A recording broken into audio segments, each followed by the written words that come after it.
I'm Reverend Paul Brandeis Rauschenbusch, host of The State of Belief. Welcome to this special episode when we remember and honor the life, faith, and service of President Jimmy Carter. As the world comes to terms with the loss of James Earl Carter, 39th President of the United States, I remember him fondly, the times I was privileged to interview him. A fellow Baptist, Jimmy Carter was forthright about the role his evangelical faith played in his values and his politics. And that played out not just in words, but in the lifetime of public service he dedicated himself to after leaving the White House, service that continued all the way into his late 90s. I remember interviewing him about his experience of the Camp David Accords. And when he was there, he set up a special place for the Muslims from Egypt and the Jews from Israel to pray in their own way in the midst of heavy negotiations for the Camp David peace accords, which still hold today.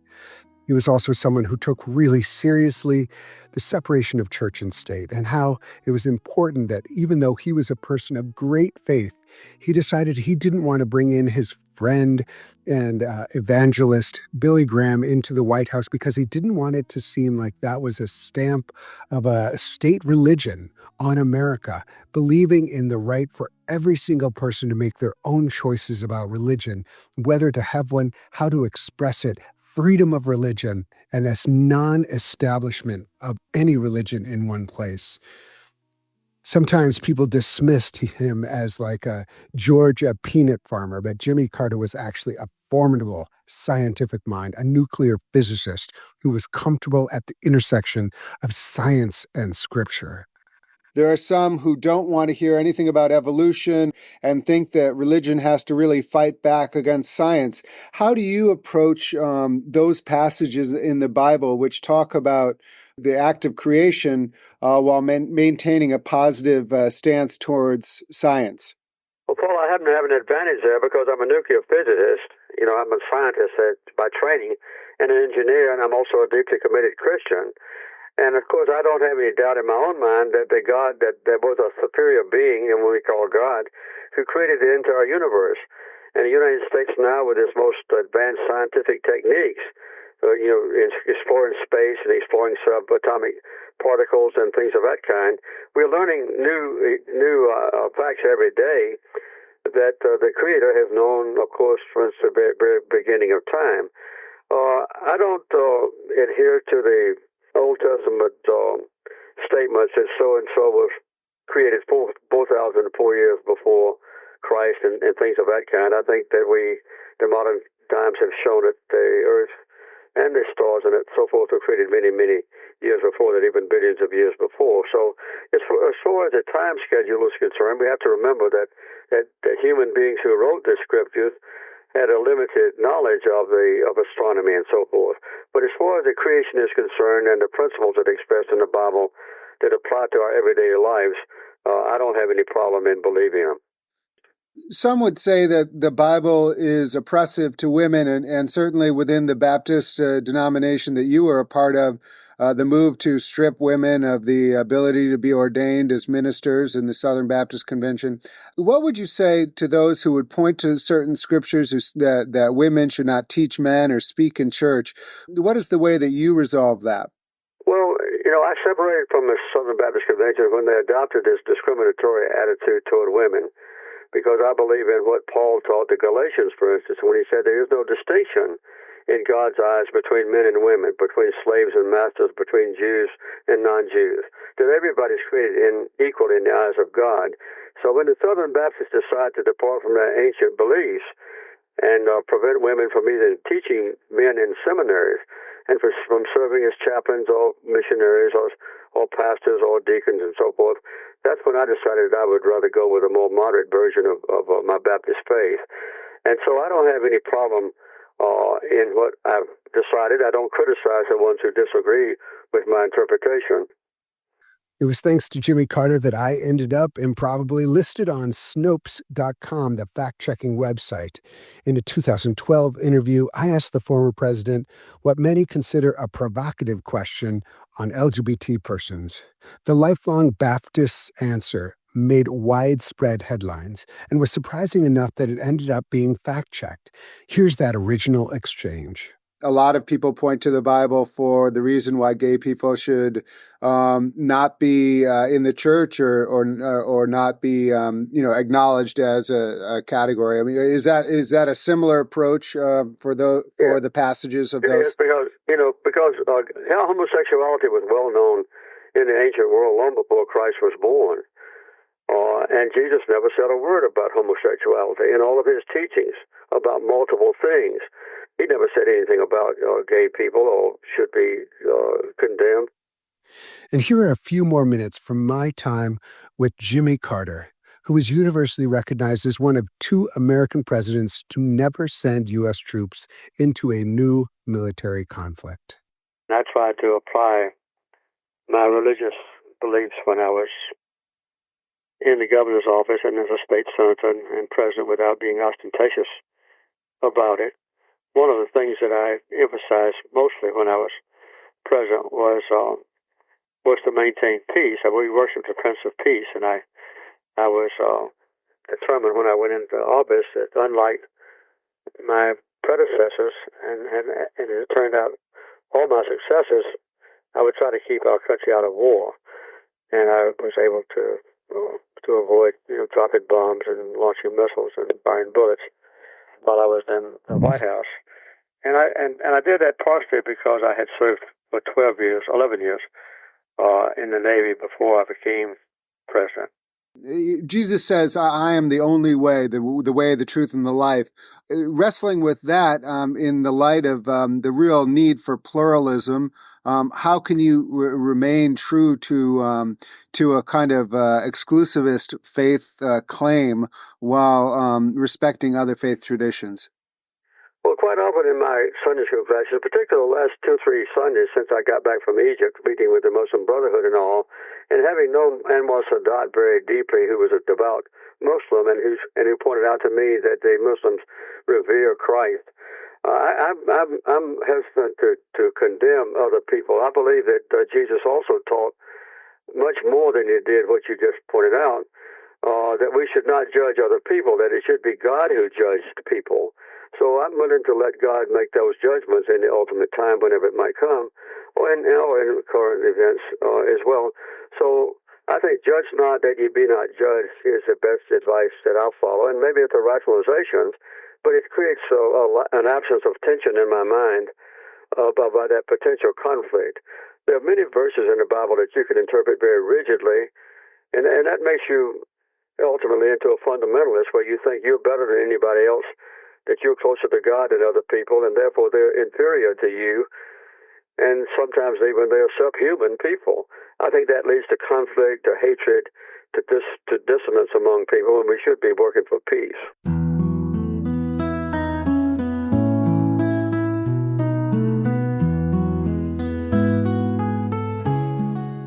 In 2018, Jimmy Carter published one of his many well-received books. The title was Faith, A Journey for All.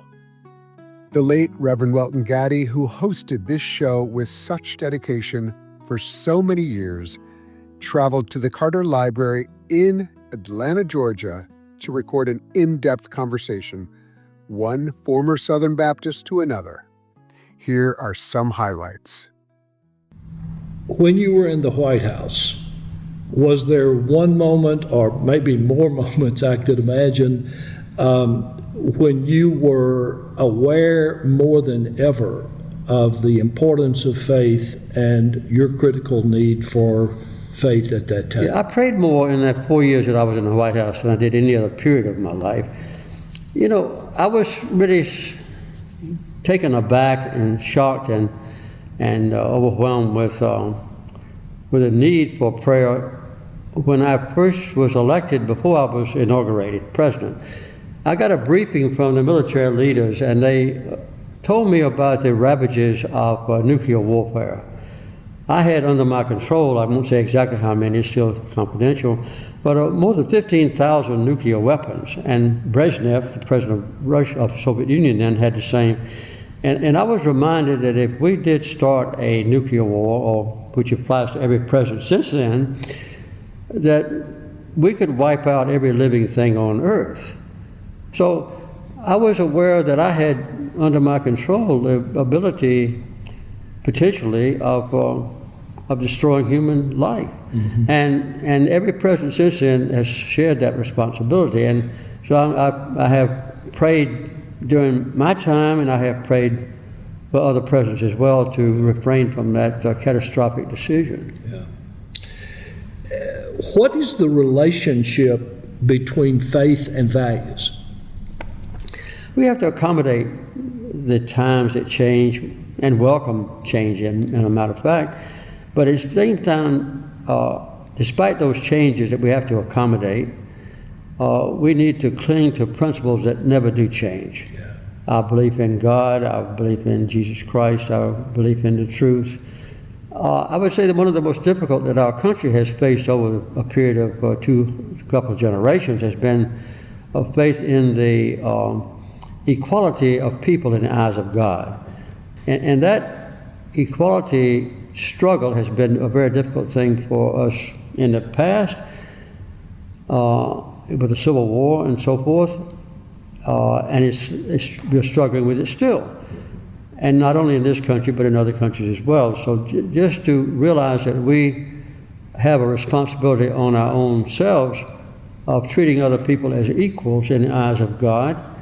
And someday, I think in order to avoid destruction from nuclear weapons or other possible sources, we are going to have to learn how to accommodate our differences with our enemies, and learn how to care for one another as Jesus taught. We welcome his advice to love not only our neighbors and our friends, people who are lovable, who love us back, but also love our enemies and love everyone. So I think that is a transition that the human race has never yet made.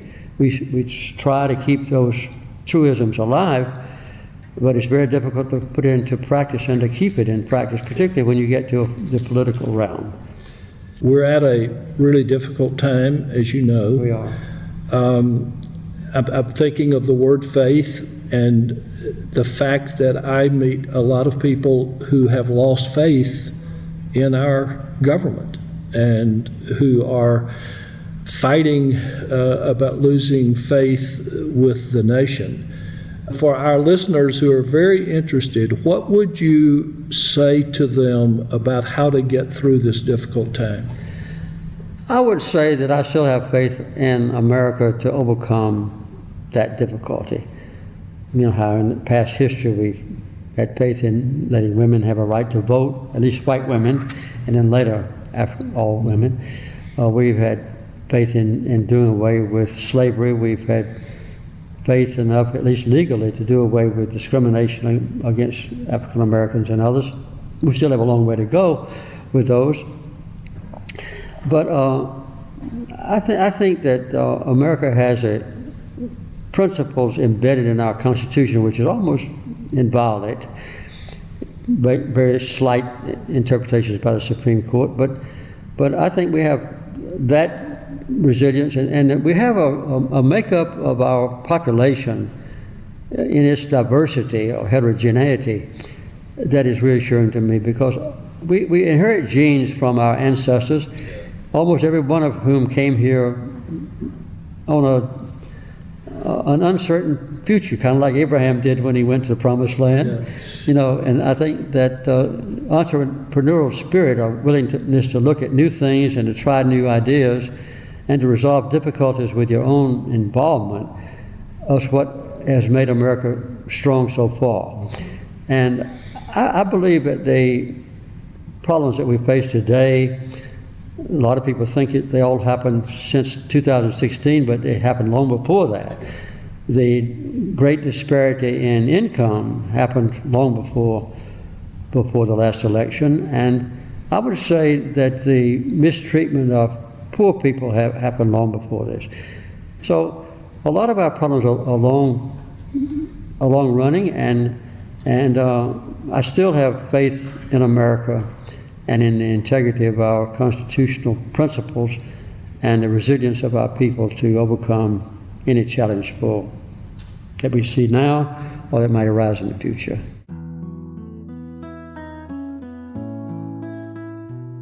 I'm so grateful to Jimmy Carter, to his legacy, to all that he offers us today as we approach the presidency of Donald Trump, which is almost the antithesis.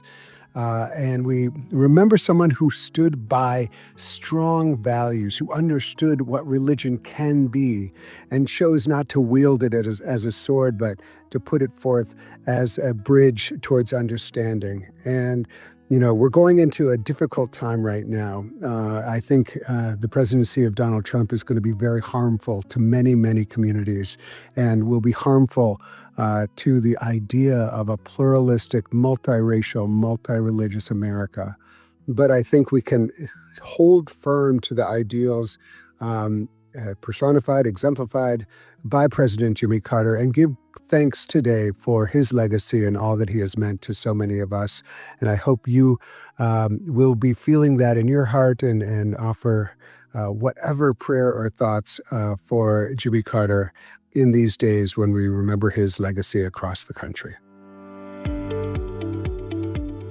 I'm sure you know someone who would get a lot out of this conversation. So please share The State of Belief with them, and be sure to subscribe to The State of Belief at Apple Podcasts or your favorite podcast platform. We need your help to keep making The State of Belief. If you'd like to make a financial contribution, go to stateofbelief.com. That's stateofbelief.com. The views and opinions expressed on this program do not necessarily reflect those of Religion News Service or Religion News Foundation. The State of Belief is produced by Ray Kirstein and is a production of Interfaith Alliance. Become a member today at interfaithalliance.org. And be sure to join us next week. I can't wait. Until then, I'm Paul Brandeis Rauschenbusch on The State of Belief, where religion and democracy meet.